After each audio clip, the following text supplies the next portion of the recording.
평안하셨습니까? 예전에 뵙던 얼굴들이 이곳에 지금 계신지 어쩐지는 잘 모르겠습니다. 저희 마스크 좀 벗어도 되겠죠? 네. 마스크를 쓰고 있으니까 답답하거든요. 언제 이 마스크 쓰지 말라고 하는지 모르겠습니다만은 네. 제가 공릉동 교회에 이 말씀을 함께 듣기 위하여 쓰는 것은 수십 년 만입니다. 제가 36 대학 학생 4학년 때 공릉동 교회에 와서 4학년 학생들과 함께 전도회 했을 때 그때 일주일 전도회하고 일주일 성경 공부할 때 제가 지도한 기억이 있고요. 그 다음에는 공릉동 교회 와서 설교한 일이 기억이 없습니다. 제가 대학에서 심호할 때에 아마 예식 담임을 했는지 잘 모르겠어요. 그런 일이 있고 은퇴하기 직전에 이 예배당에 김영수 목사님 계실 때 잠깐 들었던 일이 있습니다. 그리고 우리 조스코 목사님이 일로 오시더니 또 오늘 저보고 안식일날 설교 좀 하라고 해서 참 오랜만에 이 공릉동 교회에서 성도 여러분들과 함께 말씀을 듣는 그런 시간을 가지게 되어서 감사하고 하나님께 찬송을 돌립니다. 이 설교는 제가 하고 여러분들은 듣는 그런 개념이 저한테는 사라졌거든요.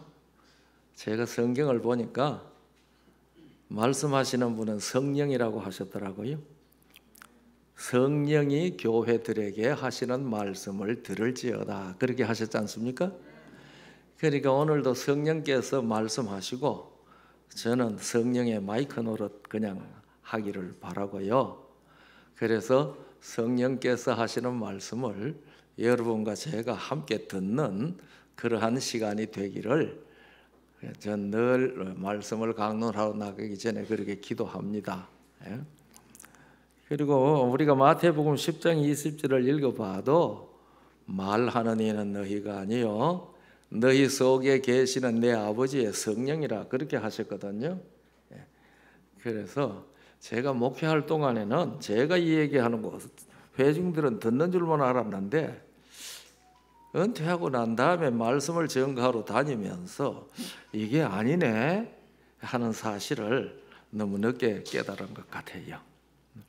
이 시간에 여러분과 제가 이 시간에 성령께서 들려주시는 말씀을 함께 듣는 그러한 시간 되기를 바라고 우리가 들을 뿐만 아니라 말씀이 우리의 인격이 되고 우리의 삶이 되도록 성령께서 우리 한 사람 한 사람 이름을 기억하시고 주관하시고 복 주시기를 바랍니다. 오늘 제목이 낳고 나으니라 그런 제목입니다. 마태복음 1장 1절로부터 17절까지는 낳고의 연속입니다. 그런데 이제 우리가 교독을 하면서 다 함께 읽었기 때문에 제가 다시 봉독하지 않겠습니다. 6절에 이새는 다윗 왕을 낳으니라 그렇게 했거든요. 제가 오늘 여기까지만 본문으로 하려고 했거든요. 왜냐하면 낳고 낳으니라 그러니까요. 이 낳고라는 말을 들을 때 우리 성도 여러분들에게는 무슨 생각이 제일 먼저 떠오릅니까? 우리 성경에 낳고라는 말이 낳고라는 말이 35절에 59번 있어요. 그렇게 있는데 이 낳고 하는 말이 복음과 무슨 관계가 있느냐? 이 성경 진리와 무슨 관계가 있느냐? 대부분의 사람들이 성경 통독하라고 하면은 신약부터 읽기 시작을 하다가 낳고 하다가 꾸벅꾸벅 좋은다 하더라고요. 이거 단조롭잖아요. 낳고. 그런데 낳았으면 낳았고라고 하는 말도 한 159번 나와요. 그리고 나으니라라고 하는 말도 한 48번 나오더라고요. 제가 이거 다 잘 셌는지 모르겠어요. 그런데 이거 다 합하면 한 258회 낳고에 관련되어진 말들이 성경에 있습니다. 그런데 이 낳고라고 하는 말을 우리가 성경에서 읽을 때에 제일 먼저 머리에 떠오르는 것은 별로 우리가 의식을 하지 않지만은 그것은 이 말은 출산과 관련된 말이잖아요. 아이를 낳는 얘기, 아들을 낳는 얘기거든요. 그러면은 이 출산이라고 하는 것은 한 생명을 이 세상에 존재하도록 하는 하나님의 주신 방법입니다. 그래서 하나님께서 사람을 창조하셨을 때에 그 창세기 1장 26절 27절을 읽으면 남자와 여자를 창조하시고 그들에게 복을 주시면서 뭐라고 말씀하셨어요? 뭐하라고? 생육하고 번성하라. 그래서 이 생육하라고 하는데 생육하고 번성하는 방법이 바로 무엇으로 표현되었습니까? 낳고 낳으니라 그렇거든요. 그런데 이 낳고라는 말과 관련되어서 머리에 떠오르는 어떤 단어가 하나 있나요? 족보. 그렇죠. 그러니까 이 마태복음 1장 1절도 아브라함과 다윗의 자손 예수 그리스도의 우리 개역에는 세계라 그렇게 번역을 했고 개정판에는 계보라 그렇게 번역을 했습니다. 그러니까요 세계라, 저는 어릴 때 읽을 때 세계가 이 월드 세계인 줄 알았어요. 그런데 그 세계라는 말이 족보라는 좀 어려운 말입니다. 그러니까 그건 족보라고 번역하는 것이 쉽습니다. 아브라함과 다윗의 자손 예수 그리스도의 족보라. 그리고 그 다음에 나오는 말이 뭡니까? 아브라함은 이삭을 낳고, 그렇죠? 이삭은 야곱을 낳고, 야곱은 유다와 그 형제를 낳고. 그러니까 이 낳고라는 말과 관련되는 것이 바로 무엇이죠? 족보입니다. 족보. 이 족보의 기능은 무엇이죠? 우리 성도 여러분들 다 족보 있으시죠? 오늘 이곳에도 여러 성씨들이 앉아 있을 것입니다. 왜 그런 성씨를 우리가 가지게 됐죠? 저는 김가인데요. 왜 제가 김가가 됐을까요?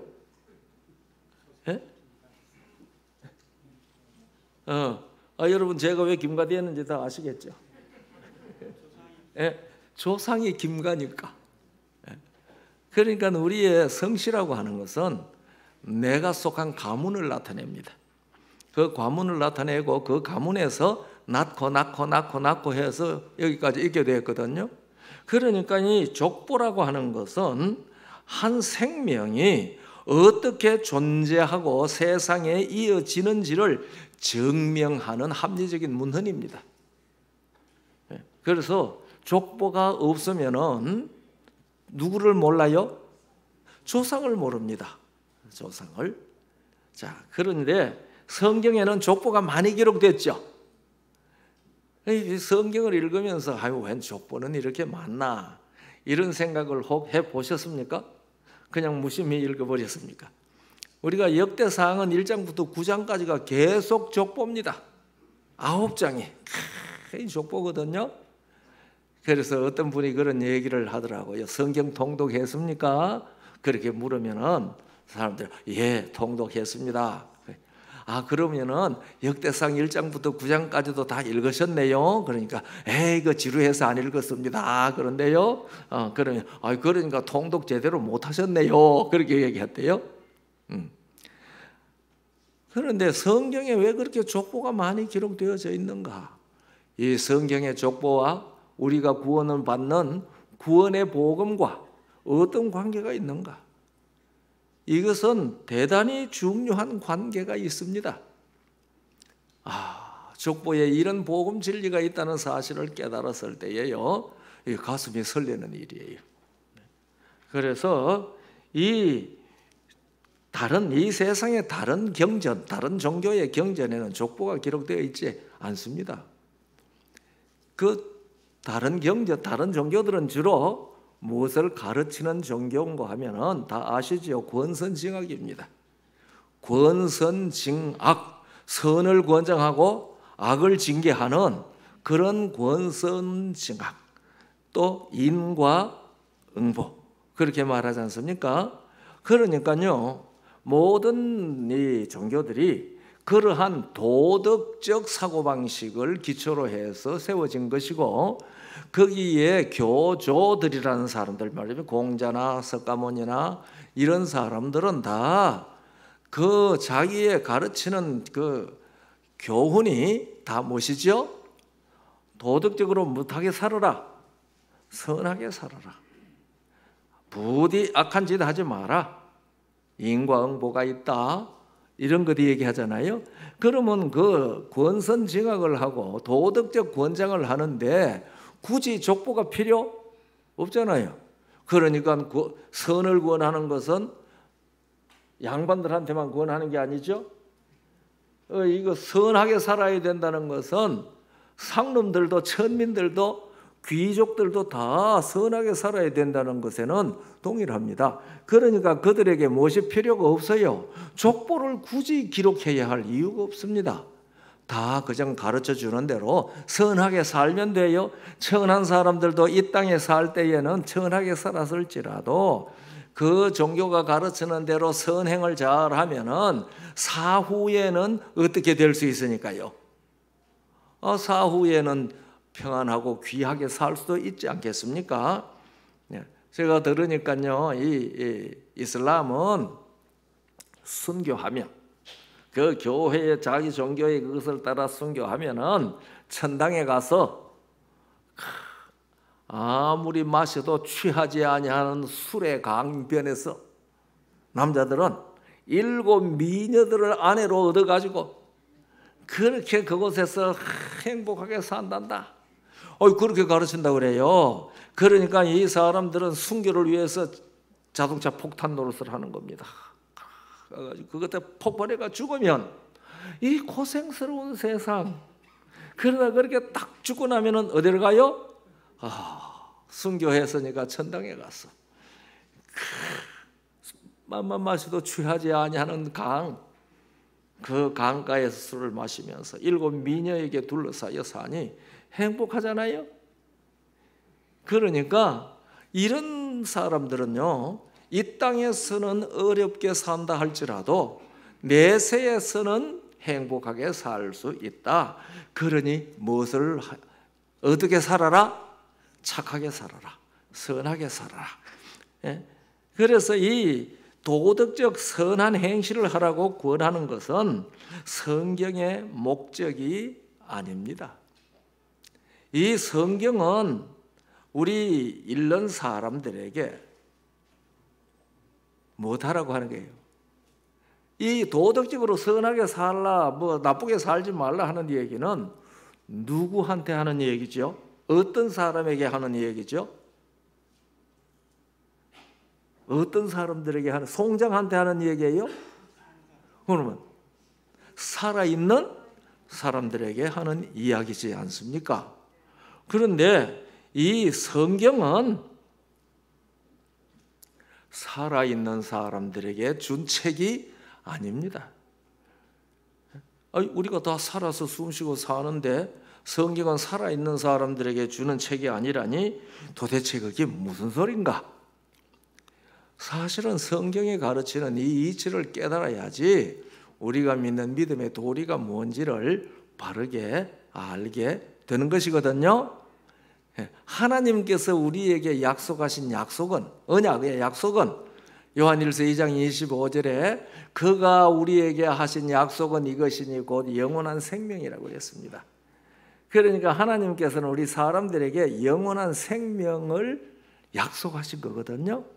그런데 우리의 시조가 이 영원한 생명을 잃어버렸습니다. 그러니까 영원한 생명을 잃어버렸으니까 영원한 생명을 잃어버린 시조로부터 낳고 해서 오늘날까지 내려왔으니까 우리들에게는 뭐가 없어요? 영원한 생명이 없어요. 그러니까 우리들이 지금 생명이라고 하는 것은 성경에서 그 생명을 무슨 생명이라고 했는지 혹 기억하세요? 지금 여러분과 제가 가지고 있는 이 몸을 가지고 있는 이 생명은 성경에서 무슨 생명이라고 그랬어요? 우리 김영동 교장 선생님 한번 대답해 보실래요? 무슨 생명이라고 했었죠? 예. 육체의 생명이라고 그랬습니다. 육체의 생명. 그래서 이 세상에는 다 무슨 생명 가진 사람만 살고 있어요?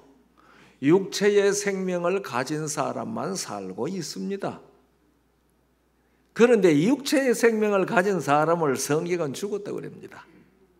누구 안에서 죽었다고 그래요? 아담 안에서 죽었다고 그럽니다. 고린도전서 15장 22절에 보면은 아담 안에서 모든 사람이 죽은 것 같이 그렇게 말씀을 하셨습니다. 그러니까 아담의 후손으로 태어나는 사람들을 하나님의 시각에는, 안목에는 산 사람이에요? 죽은 사람이에요? 죽은 사람이에요. 그러니까 예수님이 없는 사람들은 이 세상에 우리가 살고 있다고 하지만은 다 무슨 사람이에요? 하나님의 눈에는 죽은 사람들입니다. 많은 사람들이요, 성경의 구약 성경의 하나님 여호와는 참 무서운 하나님이에요. 사랑의 하나님이 아니야. 이런 얘기들을 잘 하는데요. 여러분 구약 성경 읽다가 보니까 하나님께서 아주 냉정하고 무자비하게 얘기하죠. 뭐 하라? 진멸하라. 진멸하라. 그 어린 것을 어디다 매어 치는 자는 복이 있다. 여러분 시편 137편 마지막 절에 보면은 어린 것을 바위에 매어 치는 자가 복이 있다고 했어요. 세상에 이런 잔인한 표현이 어디 있습니까? 어떤 경전에 그런 표현이 있습니까?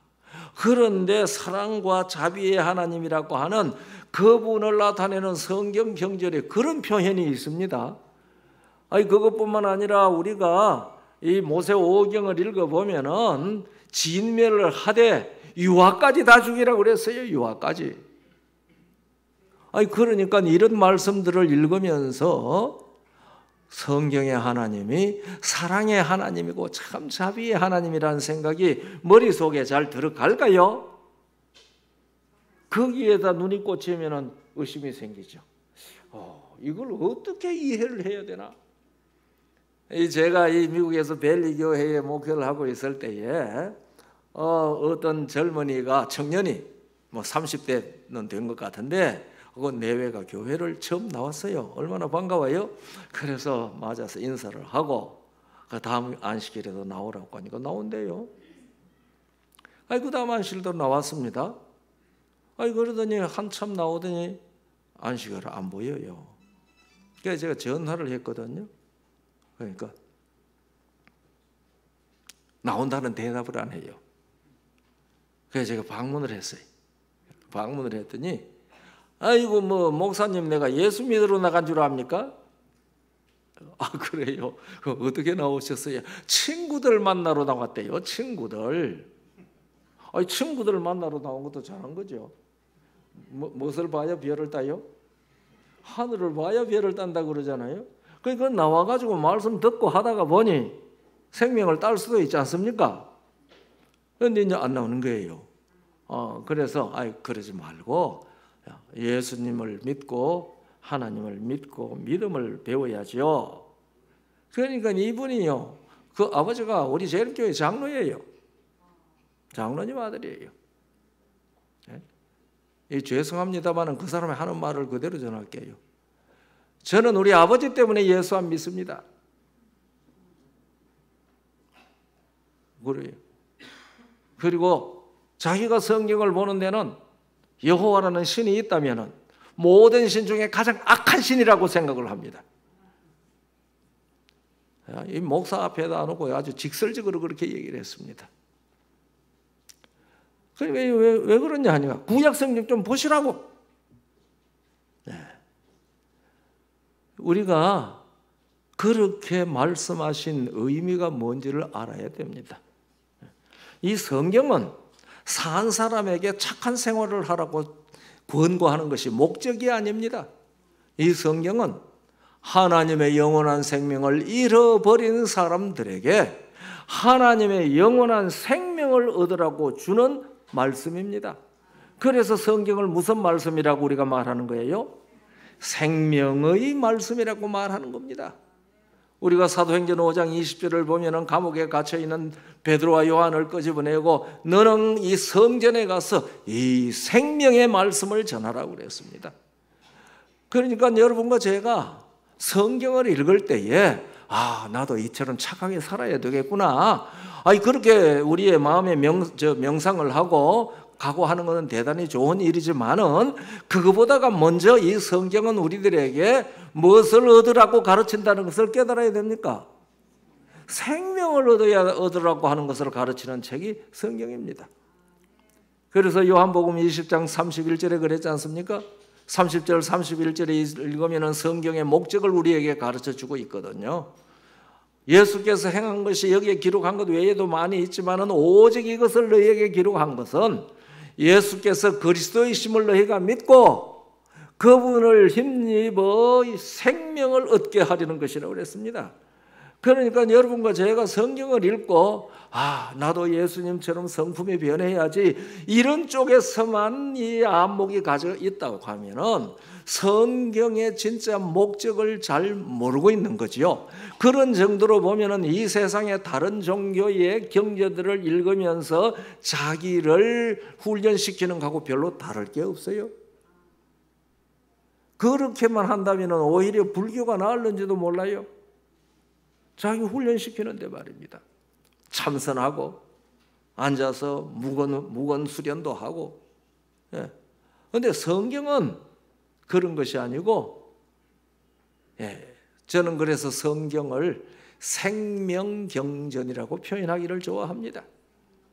생명경입니다. 생명경. 노자가 쓴 것을 도덕경이라고 하지 않습니까? 장자가 쓴 것을 갖다 남화진경이라 그럽니다. 그런데 이 성경은 우리가 성경이라고 하는데 그러니까 거룩한 경전이라는 뜻으로 이해하자는 말 자체로는 말입니다. 그런데 이 성경의 내용을 굳이 얘기한다면 성경은 생명경이다. 생명경전이다. 그래서 우리가 성경을 읽으면 성경 속에서 꼭 누구를 만나야 되는 거예요? 생명이신 분을 만나야 됩니다. 그런데 낳고 했잖아요. 저는 어떻게 내 생명과 존재를 얻었습니까? 장로님 어떻게 생명과 존재를 얻었죠? 그렇죠. 부모님이 낳을 때에 생명과 존재를 주신 겁니다. 우리 다 그렇죠. 우리가 이 생명과 존재를 얻는 것은 낳고를 통해서 얻는 겁니다. 그래서 나를 낳아주신 분은 누구죠? 부모님입니다. 그래서 우리가 아버지라고 부르고 어머니라고 부르는 겁니다. 우리가 신명기 32장 6절을 보면 그렇게 말합니다. 우매무지한 백성아 여호와께 이같이 보답하느냐? 그는 너를 얻으신 너희 아버지가 아니시냐? 너를 지으시고 세우셨도다. 그래서 우리가 하나님을 아버지라고 불러요. 왜냐하면은 그 하나님이 우리의 무엇인데? 생명이시잖아요. 우리의 생명은 누구로부터 왔다는 것을 시인하는 말입니까? 여호와라 이름하신 하나님으로부터 우리에게 생명이 온 겁니다. 그것이 육체의 생명이든지 영원한 생명이든지 이 생명이라는 것은 아버지 되시는 하나님으로부터 우리에게 온 겁니다. 그래서 하나님을 아버지라고 부르는 거예요. 그저 성경에 하나님을 아버지라고 했으니까 아버지라고 말하는 것을만 알았다면은 내가 하나님을 아버지라고 부르는 것이 이런 뜻이 있구나 하는 것을 오늘 새기시면 좋겠습니다. 그래서 이 아버지라는 이름은 존재와 생명을 주셨다고 하는 의미가 들어있는 이름입니다. 어머니라는 이름은 내 존재와 생명을 길러주셨다는 의미가 들어있는 이름입니다. 그래서 이 두 분 아니시면 이 몸이 있었겠느냐? 정철의 시조지 않습니까? 아버지 날 낳으시고 어머니 날 기르시니 그렇잖아요. 이거 우리가 정철의 시조인 줄만 알았는데 나중에 보니 공자님 말씀이더라고요. 그걸 갖다 한국 조선 말로 정철의 시조로 적었더라고요. 그래서 성경은 사람 창조를 자세히 기록을 하면서 톨레도트라는 말을 썼습니다. 그러니까요, 창세기 1장에는 여호와라는 말이 없죠. 창세기 1장에는 그냥 하나님이 창조하셨다고 기록되어 있습니다. 이 여호와라는 말은 창세기 2장 4절에 처음 나옵니다. 그 창세기 2장 4절에 여호와 하나님이 천지를 창조하신 때에 천지의 창조된 대략이 이러하니라 4절에 그렇게 기록하고 있습니다. 그런데 여기 대략이라고 하는 이 말이 히브리 말로 톨레도트입니다. 톨레도트. 기억해 두는 건 나쁠 거 없어요. 어렵지도 않죠. 톨레도트입니다. 이 톨레도트라는 말은 족보라는 말입니다. 그런데 2장 4절에는 그것을 대략이라고 기록을 했습니다. 그러니까 이것을 족보라고 번역을 해도 좋습니다. 저는 족보라고 번역하는 것이 더 좋다고 생각을 합니다. 그러니까 여호와 하나님이 천지를 창조하신 때에 천지의 창조된 족보가 이러하니라. 그리고 그 다음에 5절에 말하죠. 여호와 하나님이 땅에 비를 내리지 아니하셨고 경작할 사람도 없었으므로 들에는 초목이 아직 없었고 밭에는 채소가 나지 아니하였으며 안개만 땅에서 올라와 온 지면을 적셨더라. 7절 여호와 하나님이 흙으로 사람을 지으시고 생기를 그 코에 불어넣으시니 사람이 생명이 된지라.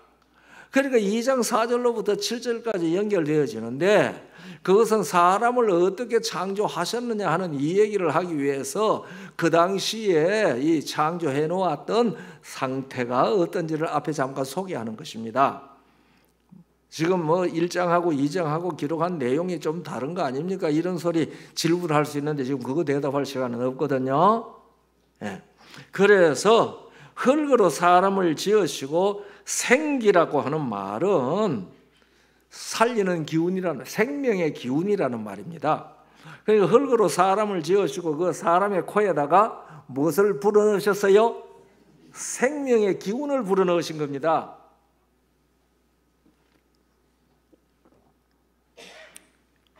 그러니까 하나님과 처음 지음받은 아담이 무슨 관계를 형성하는 겁니까?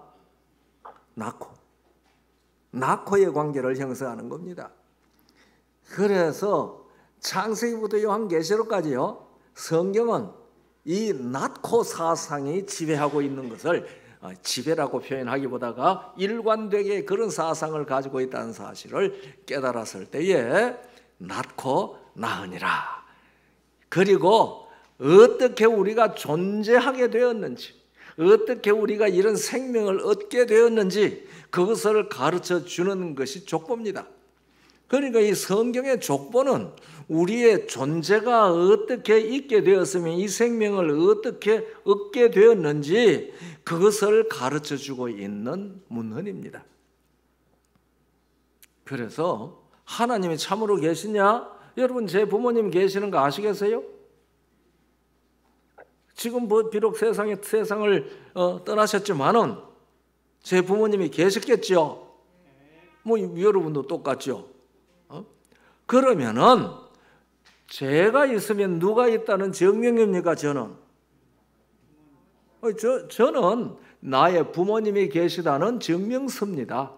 그러니까 우리 한 사람 한 사람은 다 자기의 부모님이 계시다는 증명서들이에요. 그렇죠?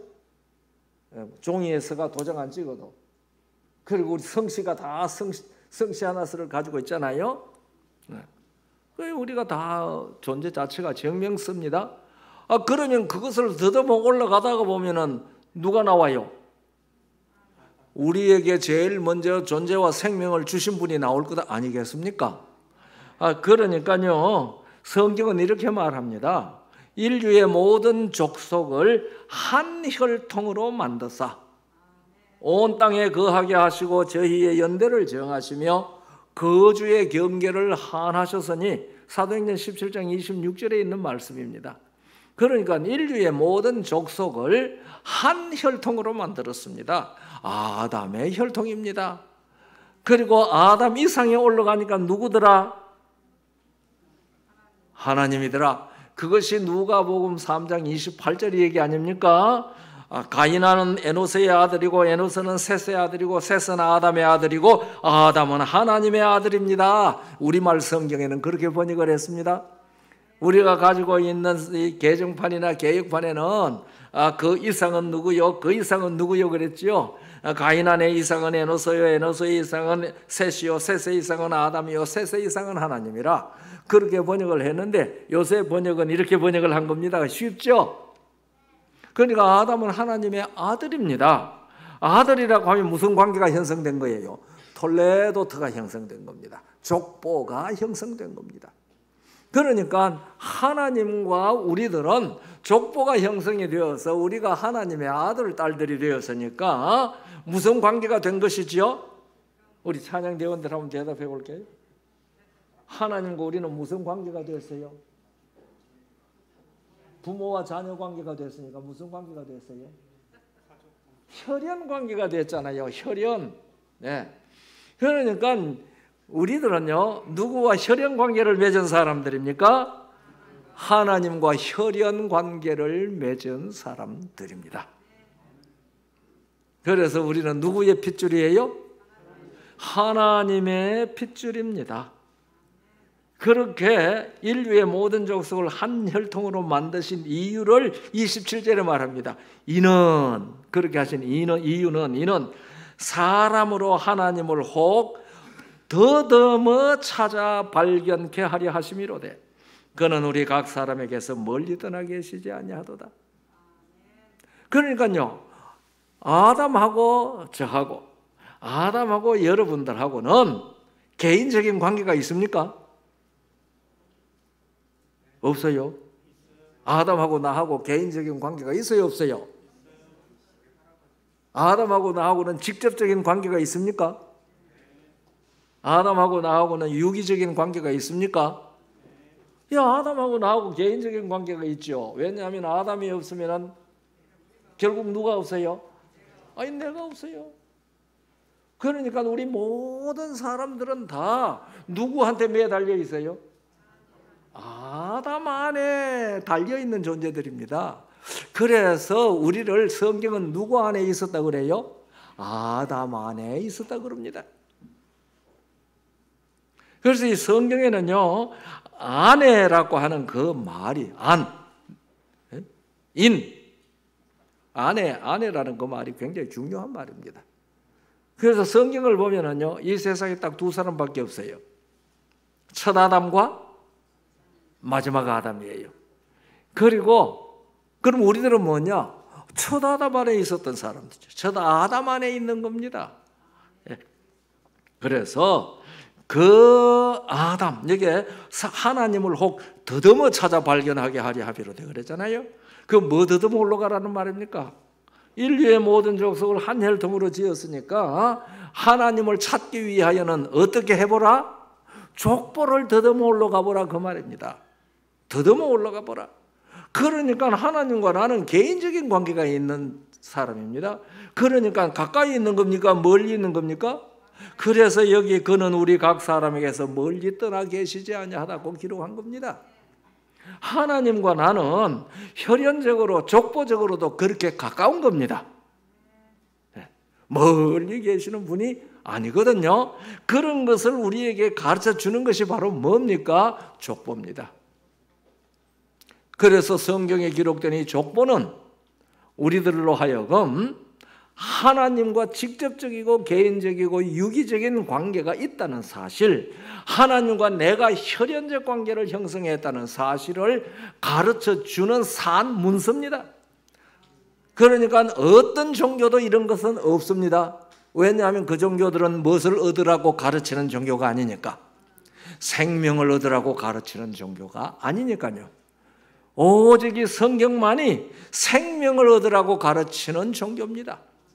그 생명은 누구에게서부터 온다? 생명이신 하나님께로부터 온다. 그런데 우리가 그 생명이신 하나님께로부터 우리 그 생명을 우리가 받는데, 그 아담이 선악을 알게 하는 나무의 실과를 먹는 일을 통해서 어떻게 해버렸습니까? 여러분, 시간이 조금 가도 괜찮겠어요? 이 하나님께 아담이 선악을 알게 하는 나무의 실과를 먹고 난 뒤에 무엇을 알았어요? 벌거벗은 것을 알았어요. 하나님께서 선을 할 때에 찾아오시니까 아담을 불렀습니다. 전에는 하나님이 오시면 반가워서 뛰어나갔는데 이제 하나님이 오니까 안 보여요. 그러니까 아담아 네가 어디 있느냐 하고 부르셨잖아요. 몰라서 부르신 건 아니죠. 그러니까 아담이 뭐라고 대답을 합니까? 내가 벗었으므로 두려워하여 숨었나이다 그랬습니다. 그러니까 창세기 3장 11절에 보면 하나님이 그렇게 말씀하시죠. 누가 너더러 네 벗었다는 것을 알려주었느냐? 그 다음에 무슨 말씀하셨는지 기억나십니까? 내가 너더러 먹지 말라 명한 그 나무의 실과를 먹었느냐? 그러니까 선악을 알게 하는 나무의 실과를 먹었기 때문에 그들이 뭐 한 거예요? 벌거벗은 거예요. 그러면 선악을 알게 하는 나무의 실과를 먹기 전에는 그들이 벌거벗은 사람이 아니었죠. 그러면 그때는 그 사람들이 무슨 옷을 입고 있었을까요? 빛을 옷으로 입고 있었습니다. 빛을. 여러분들이 예수님 십자가에 달리셨을 때에 홀랑 벗고 달렸어요. 옷 입혀서 달았어요? 예수님 십자가에 달린 그림 그리나 나오면은 일본식으로 말하면 훈도시 채워놨죠. 그런데 그거 원래 그림은 그거 없었습니다. 그런데 어떤 교황이 그 그림을 보고 저 보기 싫다고 훈도시 채우라고 그랬어요. 그 다음부터 그 그림에 예수님 십자가에 달린 그림을 하면은 거기에다가 그런 옷을 그리는데요. 예수님께서 완전 나체로 죽으신 겁니다. 그런데 장례 지낼 때에 수의를 샀잖아요. 그런데 부활하고 나오실 때 수의가 다 어디에 있었어요? 무덤 속에 다 있어요. 머리 쌌던 수건은 객혀가 따로 있고 수의는 거기 따로 있었거든요. 그런데 예수님 나오셨을 때 무슨 옷 입고 나오셨을까요? 빛을 옷으로 입고 나오신 겁니다. 그래서 사람을 창조하실 때 하나님의 생명을 그에게 불어넣었을 때 요한복음 1장 4절에 그 안에 생명이 있으니 이 생명은 사람들의 빛이라 그랬어요. 우리가 시편 104편 2절을 보면 하나님은 빛을 옷으로 입으셨다 그랬어요. 그러니까 하나님께서 사람을 자기 형상대로 만드셨으니까 사람이 무엇을 옷으로 입었을 수밖에 없어요? 빛을 옷으로 입었어요. 빛을 옷으로 입었다는 말은 무슨 뜻입니까? 그 안에 뭐가 있었다? 하나님의 생명이 있었다는 겁니다. 하나님의 생명이 있었기 때문에 그 생명이 있는 한 빛이 옷으로 입혀지는 겁니다. 생명의 빛입니다. 그런데 벌거벗은 것은 무엇이 없어졌다는 말입니까?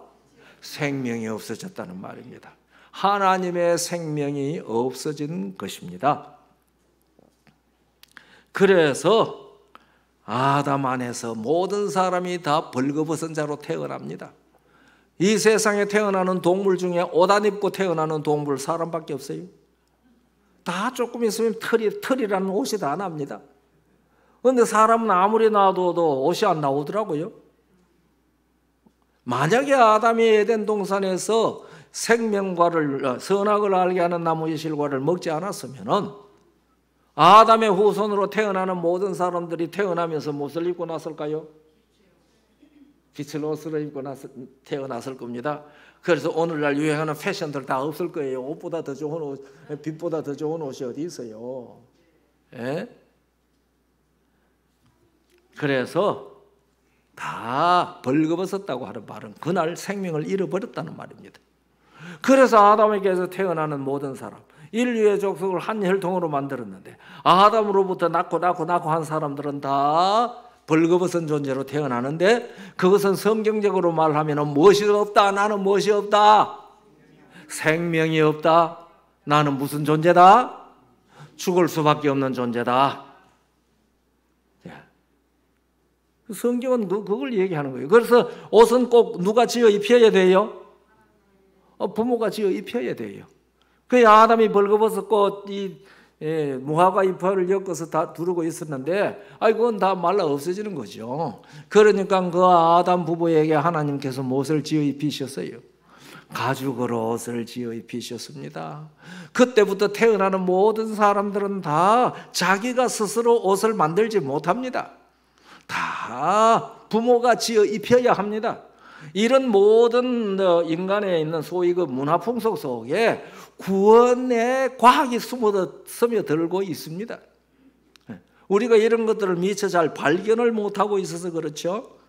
그런데 이렇게 아담이 죽어버렸으니 이제는 하나님께서 아담 안에 죽은 모든 사람들을 다 살리기 위하여 창조주이신 말씀 하나님 그분께서 무엇으로 세상에 오셨어요?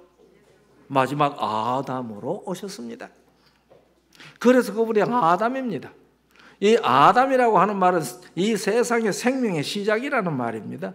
그래서 그분이 마지막 아담으로 오셔서 우리들에게 뭐라고 말씀하시는 겁니까? 내 안에 거하라. 그렇게 말씀하십니다.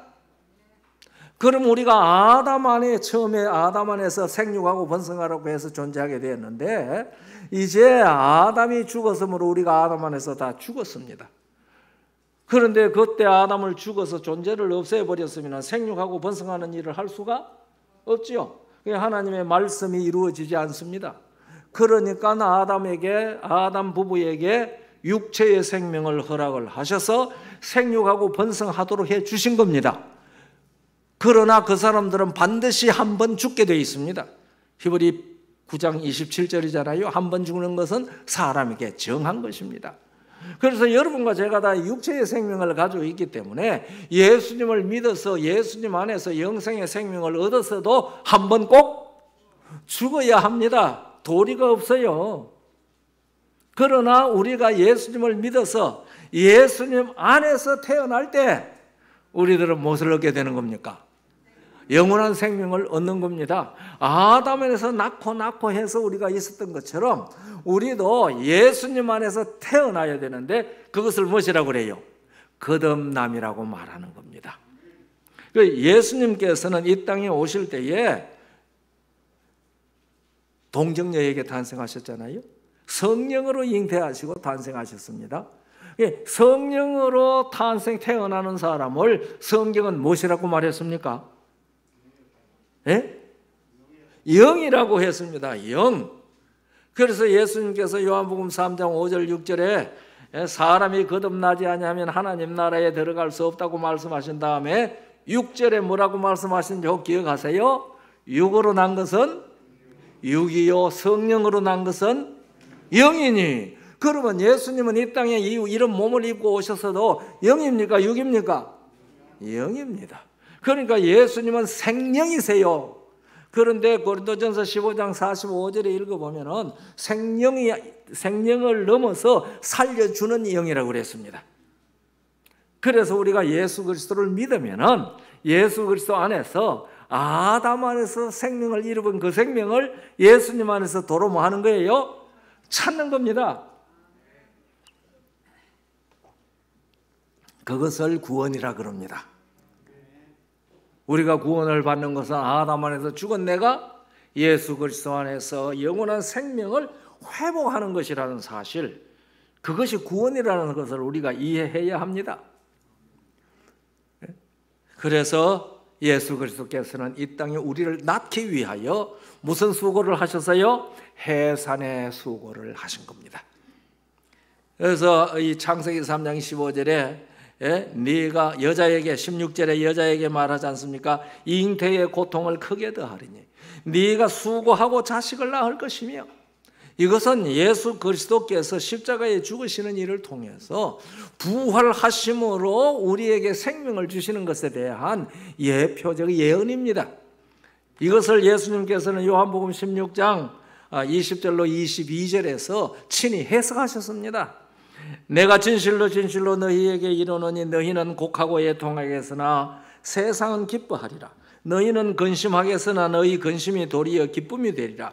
여자가 해산하게 되면 그 때가 이르렀으므로 근심하나 아이를 낳으면 세상에 사람 난 기쁨을 인하여 그 고통을 다시 기억지 아니하느니라. 그래서 예수 그리스도께서는 십자가의 고통을 다시 기억지 아니했습니다. 그래서 우리가 차라리 이사야 53장에 읽어보면은 자기 영혼에 수고한 것을 보고 만족히 여기셨다고 말했습니다. 왜냐하면 예수 그리스도께서 십자가에 달리심으로 말미암아 해산의 수고를 하셨습니다. 아이가 태어날 때에 뭐가 쏟아졌다 그럽니까? 물과 피가 쏟아집니까? 예수님 십자가에 달리셨을 때 창으로 옆구리를 찌르니까 무엇이 쏟아졌습니까? 물과 피가 쏟아졌습니다. 이것은 해산의 고통을 우리에게 가르쳐주고 있는 그러한 모습입니다. 그래서 우리가 요한 1서 5장을 읽어보면은 그렇게 말하죠. 예수님께서 이 땅에 오신 것은 육체로 오셨는데 이런 우리와 같은 몸을 가지고 오셨다. 그것을 우리에게 가르쳐주면서 뭐라고 그러죠?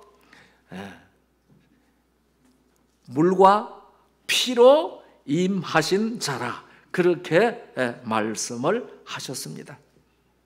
그래서 예수님께서 십자가에서 죽으실 때에 창을 찌를 때 물과 피를 흘리셨다는 말은 그분이 확실히 사람의 모습으로 오셨고 물과 피를 흘리시는 일을 통하여 그분을 믿는 모든 사람들이 예수 그리스도 안에서 아담 안에 죽은 그 죽음은 처리되고 예수 그리스도께서 부활하셔서 주신 영원한 생명을 얻게 나았다.